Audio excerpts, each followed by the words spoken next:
meditation is central to this art.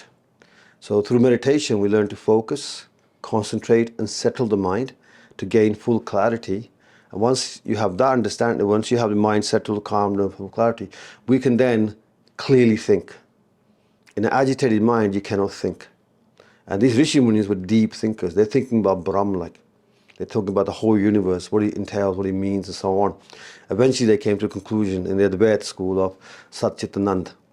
So what we have is Rishis, super thinkers, and they learn to move with gravity, and they started learning to relax. As they relax, they release muscular tension, skeletal, structural tension, and they learn how to compress. So the internal structures in the body, because the Rishis came to a profound understanding that the human body is mostly water. That's why in ancient texts it talks about ghat, ghat mein harju base, that in the water pot. So the water pot, the body is likened to a water pot. And sometimes in Guru Granth Sahib, it is likened also to a samundar, an ocean, and so on.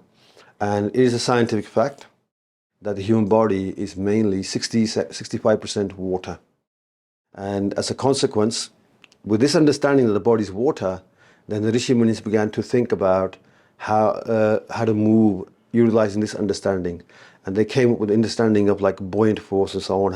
If you relax, you create a particular compression, and that compression gives you buoyant force. We in Punjabi we call it chardi kala, and that allows you to basically move effortlessly. But at the same time, this is the paradox now. It creates your body becomes light because of the buoyant force, but because you release the mass, it becomes heavy. So it becomes heavy and light at the same time, which does not really compute with human beings. But when you feel the art where it is, so the art is highly sophisticated, and you got to realize Indian civilization, in terms of cultural advancement, I mean, there's a lot of civilization, but Indian civilization was highly advanced in the past. And so we're not saying this just because we're Indians, like, but there definitely is. The Indians love categorizing everything. And the Indians basically observe, because they're understanding the universe is infinite. To understand the infinite, they're going to study everything. And that's what the Rishi Munis were doing, like. And it was a very open debate going on every thought and so on. So you had schools which were Astic, you had Gnostic schools. Some of the same schools were Astic and Gnostic within. And then the Kardashians were constantly debating with each other, this. Students will learn from one school and then go and study with the other one to see what their weaknesses are and so on and so on. So this debating, this exploring the universe, the infinite, to understand Brahm, that's why at the end they came to understand niti, because the more they started to explore, the more they understood, the more there was. So with Shaturday, he evolved in that kind of what's called a milieu of intellectual pursuit and so on. And as a consequence, the Guru Mantra of Shaturday is Kal. So Kal, of course, is death, is time. Time, space, time. But Kal is also another name for Shiv. Shiv is Akarshan. Akarshan is Akarshan Shakti. Akarshan Shakti is Gurtavaya Akarshan Shakti. So it's gravity like. So every single movement, every single action is with gravity. And as a consequence, this does not only make us very martially, very efficient in movement, that between starting a movement and ending it, the transition, we're trying to get rid of. So from a spiritual perspective, we say Shiva is stillness, and his Shakti, the Adi Shakti, is movement. So between stillness and movement, there's a transition. From the point where you are still, then you move, there's a transition. And we try to transcend that by moving in such a way that you cannot see the transition. That we are basically adish, meaning we are non-telegraphic, it can be catched by. So the philosophy of Shaturday itself is Vedantic. So the notion of Vedant, that everything from the Shun emerges.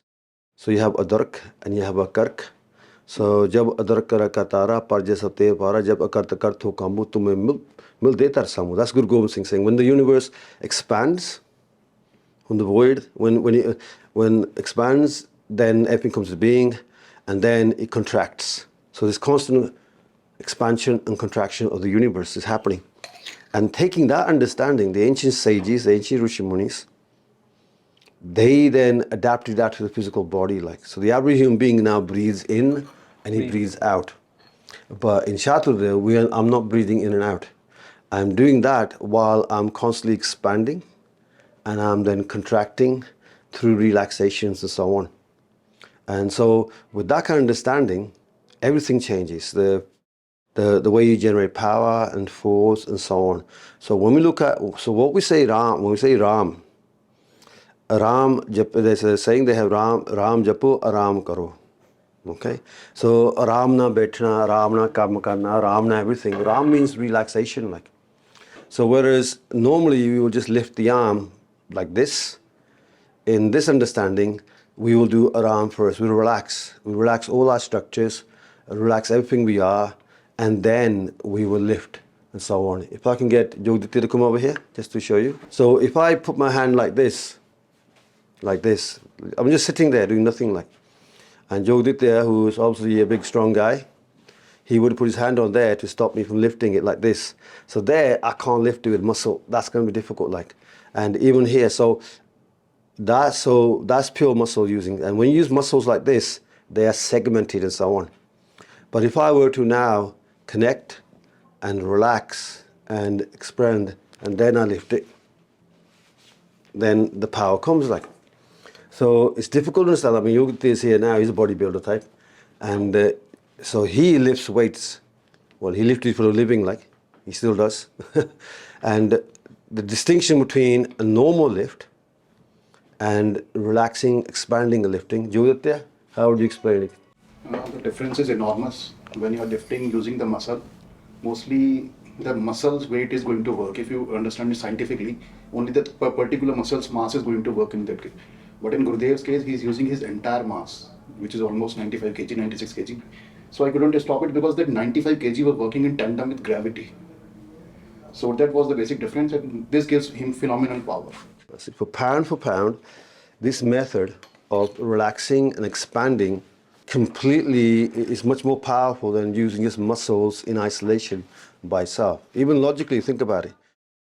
If your whole body is working as one, as opposed to groups of muscles working individually, it's obviously going to be a lot stronger. So the key thing in the Vidya with Ram is, we say the concept of Ram, sometimes we say, and then we say Ravan Vidya, or we say Mekkasur Vidya as well, because we also, like Ram, we have Chandi as well. So the idea is this idea of relaxing and then focusing in the mind and then relaxing. So we say Surti Lagoni, and then letting working with gravity.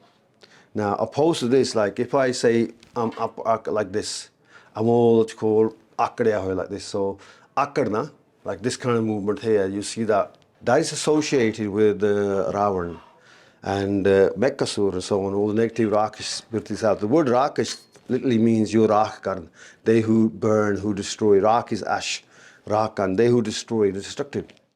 Whereas Ram is he who nurtures. So it's the opposite of that. So Ravan is also Ram. So in Guru Nanak actually says in Gurbani, he actually says in Secret Ramchand Maryo Ehe Ram, Ravan. Ramchand Maryo Ehe Ravan.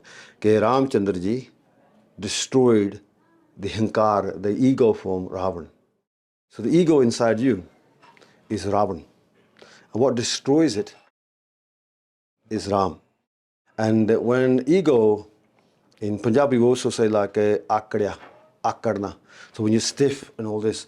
Now when you stiffen up like this, what you're doing is you're isolating the muscles. And so on. Individual muscles start to go working individually. So if you look at bodybuilders, modern day bodybuilding, they develop individual muscle groups. So they may train one day bicep, next day tricep, next try this. And thus each individual gets defined, and they look at the definitions of the muscles and their proportions and their symmetry, and accordingly they judge them to be a good bodybuilder or a bad bodybuilder and so on. But the body becomes segmented. And also the body becomes, nowadays in the West, they associate like big bulging, hard muscles as being epitome of strength and so on. So the least fat that is, so nowadays there's a craze for six packs for a good while, like, and which basically means you just decrease your body fat to such a level that your six pack show. Everybody can do that if they decrease their body fat that much. But it is not healthy, like, to go that thin and so on. So whereas if you look at the physique that the Indians had understanding of. If you go to ancient mandirs and you look at the images, the murti of, say, Krishna Maharaj or Sri Ramchandra ji and so on, or Shiv and so on, it's a different type of physique. And this physique is understood, and this physique that the murti and the mandirs are very precise because they're based on Shastras. In the Shastras, they give you exact measurements. This is that long, this is that long. You can't just make a cartoon or make any kind of image and so on. And they're iconic representatives, so they're very precise. And the way they stand with their feet underneath the body, that is known as stanu. So when you stand in such a way that your body is perfectly in line with gravity, so all your mass is stacked up with gravity, and thus they can work with gravity. I mean, the opposite is this: when you stoop, when you go down and you stoop, like bent over, you're going to feel the pain in the back, etc., so on. So having a good posture, then developing the right kind of physique. So the physique that we had for ancient Kshatriyas, and if you look at all the avatars, Sri Ramchandra ji, Sri Krishna Maharaj, they're all Kshatriyas. So the Kshatriya physique is spoken of as Sadol Lachkadar. The word Sadol literally means firm, muscular, symmetrical. And the word Lachkadar means soft, resilient, tensile strength. It's not just flexible, it means soft, resilient tensile strength. So the idea what you call a firm, so firm but not hard. Okay, so in the Western sense, when they build muscles, they will basically tear the fibers, the muscle fibers. So next day, that's why you feel so sore. So they tear the muscle fibers slightly, and then they rest, and then they build up and so on. And by tearing it, they build the muscles up. The problem, the issue with that is like someone cuts your skin, and then it heals. There's a scar, but the scar will be stiff, and so on. So the stiffness comes in. Our ancestors, with SangamTalks, they understood that rather than tearing the muscles, they take it, like if these are, say, fibers, instead of breaking them, they take them to the point of breaking, but they don't break them. So the muscles do get worked, but the fibers, they're not broken because we don't want that internal scarring going on, and thus stiffness. So in this way, the physique stays firm, but same, it gets stronger, it gets stronger as well, and he has that to call. So that's the firmness, that's the sadol, the firm, muscular, and symmetry they want, because each side of the body they want symmetry. Symmetry is associated with health. If we look at a fruit which is symmetrical, that's going to be more attractive to us than a fruit which is bent, because symmetry in nature is linked with health. If you're not symmetrical, there's no health. Even human beings, we're attracted to symmetry. So on. That's like even a blotch of ink on a piece of paper folded and puts it up there, because it's symmetrical, it'll look nice to us. If it's not symmetrical, it doesn't look nice to us. So symmetry is crucial to indicate health. So we want a body that's firm, muscular, symmetrical. And the lach we're talking about is not stretching, but expanding, and so on. So if I stretch my arm, I can only go that far. But if I now relax my structures, so my ligaments, my tendons, they release their tension, my muscles. My arm now goes, look how far that goes. And it will increase in power as well. Because the Indian Rishi Munis, so this is where you got to understand, this is how smart they were. They understood that even body parts like the arm, if you cut the arm off here, the arm will be 5.7% of your body mass. And they understood this. So when you hit someone, you will strike, like in my case, I am 98 kg in weight. And as a consequence, my arm is roughly about, I think it's 5.58 kg. So if I was to hit you with 8.8 kg, and then when they hit, it's not just the hitting with the mass, they're hitting with kinetic energy. And the kinetic energy is of the rate of an object flowing through gravity. That's 9.81 meters per square second. So in 1 second, you'll go 9.81 seconds. That's like a car going from 0 to 60 in 2.7 seconds.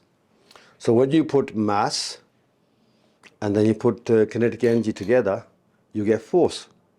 So the ancient Rishi Munis understood that. So when they hit you, they'll hit you with what they call lame hat, pare hat. So if you have Ramchandra, they call him Ajin Bahu. Ajin Bahu. With the arms are longer.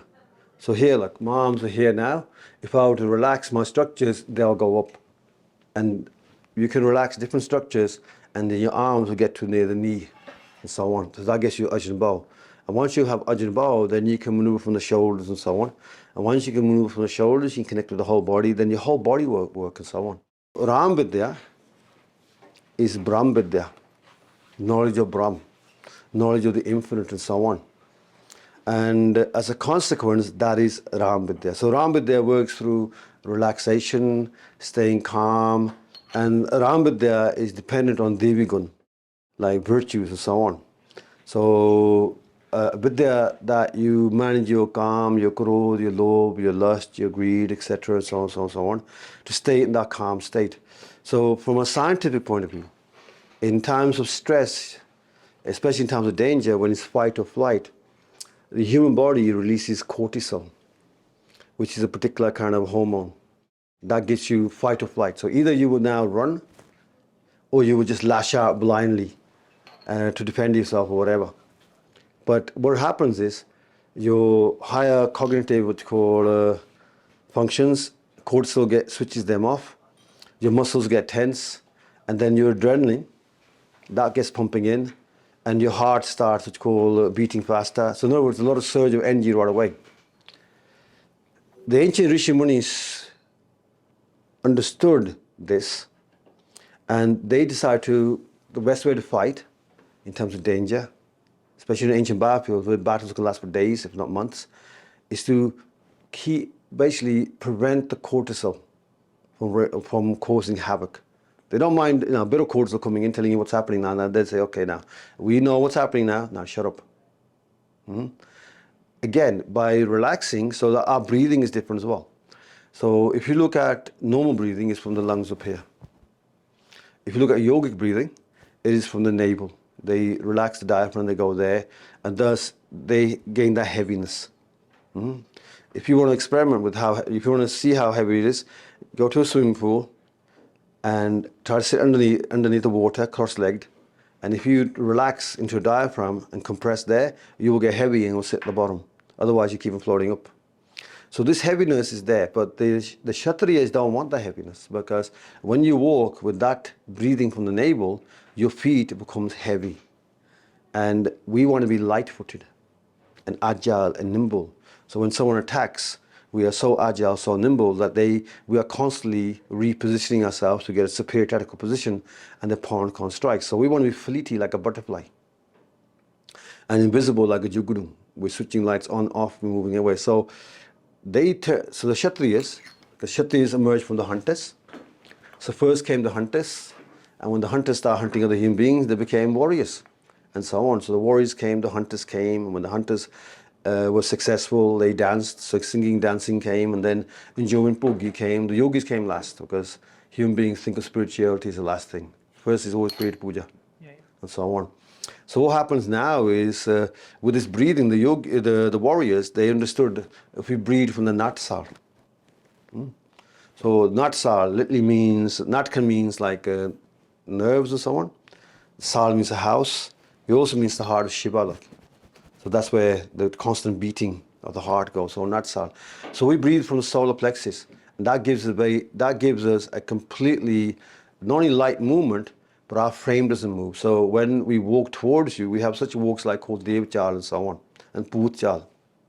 So don't forget, Shiva is Bhuteshwar as well. He's Dev, he's Adi Dev, he's Devon Ko Dev, he's also Bhuteshwar.